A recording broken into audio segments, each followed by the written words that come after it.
కొండపల్లి మున్సిపాలిటీని తెలుగుదేశం పార్టీ కైవసం చేసుకుంది. ఈ మేరకు అధికారులు ఫలితాన్ని నిర్ధారించారు. కొండపల్లి మున్సిపల్ కార్యాలయంలో కౌన్సిల్ సభ్యుల సమావేశం సోమవారం నిర్వహించారు. ఇరు పక్షాల కౌన్సిల్ సభ్యుల సమక్షంలో సీల్డ్ కవర్ను తెరిచారు. కోర్టు ఆదేశాల మేరకు సీల్డ్ కవర్ ఉన్న ప్రకారం ఎన్నికల ఫలితాలు ప్రకటించారు. కొండపల్లి మున్సిపల్ చైర్మన్గా చెన్నబోయిన చిట్టిబాబు, మొదటి వైస్ చైర్మన్ పర్సన్గా కరిమికొండ శ్రీలక్ష్మి, రెండవ చైర్పర్సన్గా చుట్టుకుదురు శ్రీనివాసరావులను సీల్డ్ కవర్లో పేర్కొన్న ఆదేశాల ప్రకారం ఎన్నికల ఫలితాన్ని నిర్ధారించినట్లు విజయవాడ ఆర్టీఓ ప్రొసీడింగ్ అధికారి కావూరి చైతన్య వెల్లడించారు. అనంతరం Kondapalli municipal chairman, vice chairman రెండుల ప్రమాణ స్వీకారోత్సవం నిర్వహించారు. ఇది ప్రజా విజయం. ఎమ్మెల్యే వసంత కృష్ణప్రసాద్ కొండపల్లి మున్సిపాలిటీ ఎన్నికల్లో ఫలితాలు ప్రకటించడం పట్ల స్థానిక ఎమ్మెల్యే తెలుగుదేశం పార్టీ విజయం పట్ల ఎమ్మెల్యే వసంత కృష్ణప్రసాద్ హర్షం వ్యక్తం చేశారు. ఇది ప్రజా విజయం అన్నారు. కోర్టు ఆదేశాల మేరకు ప్రొసీడింగ్ అధికారి ఎన్నికల ఫలితాలు ప్రకటించారన్నారు. దీన్ని కూడా ప్రతిపక్ష సభ్యులు అడ్డుకొని ఎన్నిక ప్రకటన వాయిదా వేయాలని కోరడం వారి అవివేకమన్నారు. ఒకవేళ టాస్ వేస్తే 50-50 ఛాన్స్ వస్తుందని వైసీపీ వాళ్ళు దురాలోచనతో ఉన్నారని అన్నారు. అప్పటి సీల్డ్ కవర్లో ఉన్న ప్రకారం ఫలితాలు ప్రకటించారన్నారు. ఒకవేళ కోర్టు మళ్ళీ ఎన్నికలు నిర్వహించామని ఆదేశిస్తే దానికి కూడా సిద్ధంగా ఉన్నామని ఎమ్మెల్యే కృష్ణప్రసాద్ స్పష్టం చేశారు. తమకు కొండపల్లి మున్సిపాలిటీ కౌన్సిల్ సంపూర్ణ మెజార్టీ ఉందన్నారు. మీడియా అడిగిన ఓ ప్రశ్నకు సమాధానమిస్తూ చంద్రబాబు ఇంటిపై దాడి చేసే దమ్ము, ధైర్యం ఎవరికైనా ఉందా అని ఎమ్మెల్యే కృష్ణప్రసాద్ గారు ప్రశ్నించారు. తమకు సంస్కారవంతంగా ఉండమని, కక్షపూరిత చర్యలు వద్దని సీఎం చంద్రబాబు గారు ఉపదేశించారని అన్నారు. సీఎం చంద్రబాబు గారి ఆదేశాల మేరకు దురుసు ప్రవర్తన లేకుండా మేము చాలా పద్ధతిగా, హుందాగా ఉంటున్నామన్నారు. మేము తలుచుకొని ఉంటే ఏపీలో 164 సీట్లు సాధించిన తొలి రోజే జోగి రమేష్ ఇల్లు నామరూపాలు లేకుండా పోయేదన్నారు. ఫలితాల గురించి సమావేశం ఏర్పాటు చేయడం జరిగింది. మీ అందరికీ కూడా తెలిసిన విషయమే. 2021 నవంబర్లో కొండపల్లి మున్సిపాలిటీకి మొదటిసారిగా మున్సిపల్ ఎన్నికలు అనేది జరగడం జరిగింది. ఆ ఎన్నికల్లో రెండు పార్టీలకు కూడా 14 రావటం, అలాగే ఒక ఇండిపెండెంట్ క్యాండిడేట్ గెలవటం, అక్కడికి 29 అవ్వటం. అలాగే ఆ రోజున్న అధికార పార్టీ వైఎస్ఆర్ కాంగ్రెస్ పార్టీ కాబట్టి మా తరఫున మా ఎమ్మెల్యే గారు ఉండటం, తర్వాత తెలుగుదేశం పార్టీ తరఫున కేసీఆర్ నాని గారు ఎంపీగా ఉండటం జరిగింది. దీంట్లో 29 మంది సభ్యుల్లో కొండపల్లి మున్సిపాలిటీ చైర్మన్గా శ్రీ చెన్నిపోయిన చిట్టిబాబు గారు 25 వార్డు మెంబర్ 16 ఓట్లు వచ్చింది గాను ఆయన చైర్మన్గా డిక్లేర్ చేయడం జరుగుతుంది. అలాగే వైస్ చైర్పర్సన్ 1 శ్రీమతి కరిమికొండ శ్రీలక్ష్మి గారు 11వ వార్డు మెంబర్, స్వతంత్ర అభ్యర్థి. ఆమెకి 16 ఓట్లు ఆమెని వైస్ చైర్పర్సన్ 1గా నియమించడం జరుగుతుంది. అలాగే వైస్ చైర్పర్సన్ 2 జరిగిన ఎన్నికకు గాను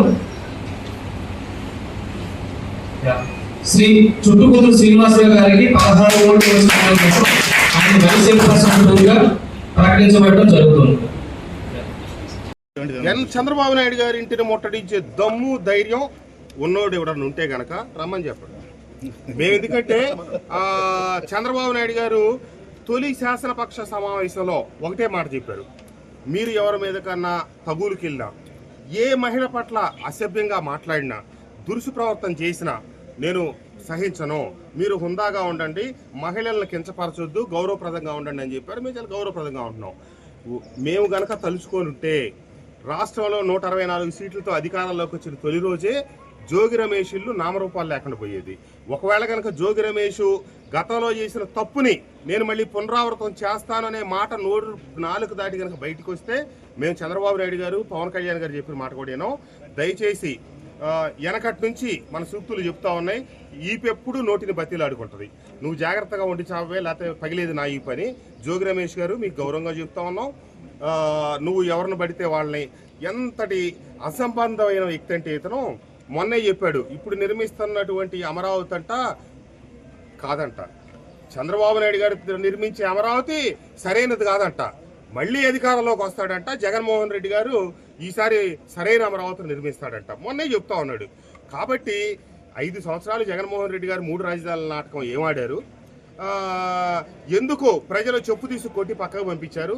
కరెక్ట్గా వీళ్ళ బుద్ధులు ఎటువంటి అంటానికి ఉదాహరణ ఏంటంటే, మొన్న ఇతను చెప్పిన రెండో రోజో మూడో రోజో 3 రాజధానులకు సంబంధించి అమరావతి రాజధాని మీద, రాజధాని ప్రాంతం మీద వాళ్ళ ఛానల్లో చర్చ పెట్టి అమరావతిని గురించి ఏం ప్రేలాపనలు మాట్లాడారో మీరు చూశారు.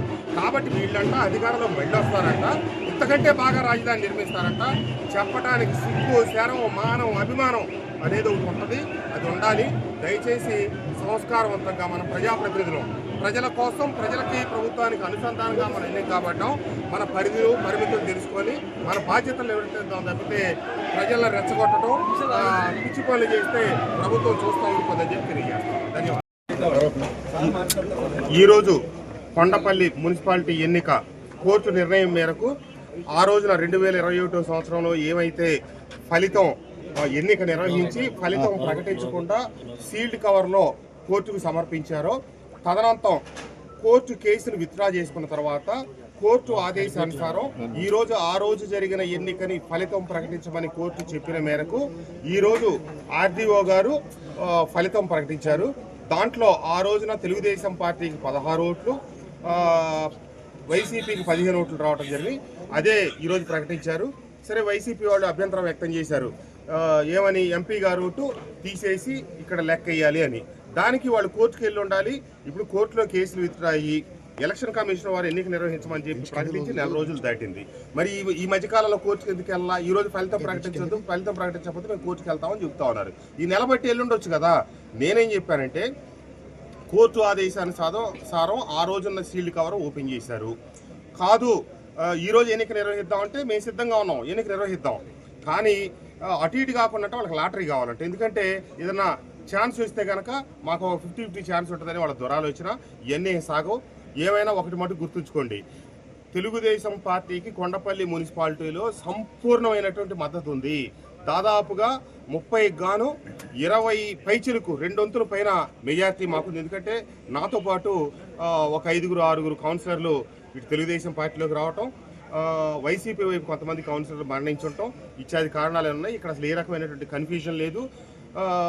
ముందు మొన్న వారం 10 రోజుల క్రితం ఒకసారి ఎన్నిక జరుపుతామని వాళ్ళకున్న సాంకేతిక కారణాలతో ఆ ఎన్నిక నిర్వహించడం మళ్ళీ కొద్దిగా ఆలస్యం, మళ్ళీ నోటీస్ ఇచ్చి ఈరోజు నిర్వహించారు. ఆ రోజున ఇక్కడ ఒక పెద్ద మనిషి చెప్పాడు, ఏమని, నైతిక విజయం మాదే, వాళ్ళు పారిపోయారని. ఎన్నిక ప్రభుత్వం వాయిదా వేస్తే మేం పారిపోవటం ఏంటి? ఈరోజు వాళ్ళు పారిపోయారు, మాకు పారిపోవాల్సిన అవసరం ఏంటి సంపూర్ణ మెజార్టీ ఉన్నప్పుడు? కాబట్టి రాజ్యాంగ విరుద్ధమైన మాటలు, ఏ లాజిక్కి అర్థం కాని మాటలు, మనకి నోరుంది కదా అని చెప్పి ఏది పడితే అది మాట్లాడటం. కాబట్టి అన్నీ ఉన్నమ్మా అణిగిమణిగి కూర్చుంటే ఏమీ లేనమ్మా ఎగిరెగిరి పడిందంట. కాబట్టి 20 పైగా కౌన్సిలర్లు మద్దతున్న మేము పారిపోవాల్సిన అవసరం ఉంది. మేమెందుకు పారిపోతాం? మేము అన్నిటికీ సిద్ధంగా ఉన్నాం. కోర్టు ప్రకటించిన ఫలితానికి సిద్ధమే. రేపు మళ్ళీ కోర్టు వారు దీంట్లో కలగజేసుకొని మళ్ళీ ఇంకొకసారి ఎన్నిక నిర్వహించమన్నా దానికి మేము సిద్ధంగా ఉన్నాం. కాబట్టి కొండపల్లి మున్సిపాలిటీ చైర్మన్గా చెన్నిబోయిన చిట్టుబాబు గారు, వైస్ చైర్మన్గా మొదటగా కరిమికొండ శ్రీలక్ష్మి గారు, 2 వైస్ చైర్మన్గా చుట్టకుదురు శ్రీనివాసరావు గారు ఎన్నిక కావడం జరిగింది. ఈరోజు వాళ్ళకి ధృవీకరణ పత్రాలు ఇచ్చారు. అట్లాగే ఇప్పుడు మరికొద్ది నిమిషాల్లో ప్రమాణ స్వీకారాలు కూడా చేస్తా ఉన్నారు. ఈ రోజు నుంచి పాలక పగ్గాలు తెలుగుదేశం పార్టీ కౌన్సిలర్ చేతిలోకి వచ్చింది. ధన్యవాదాలు.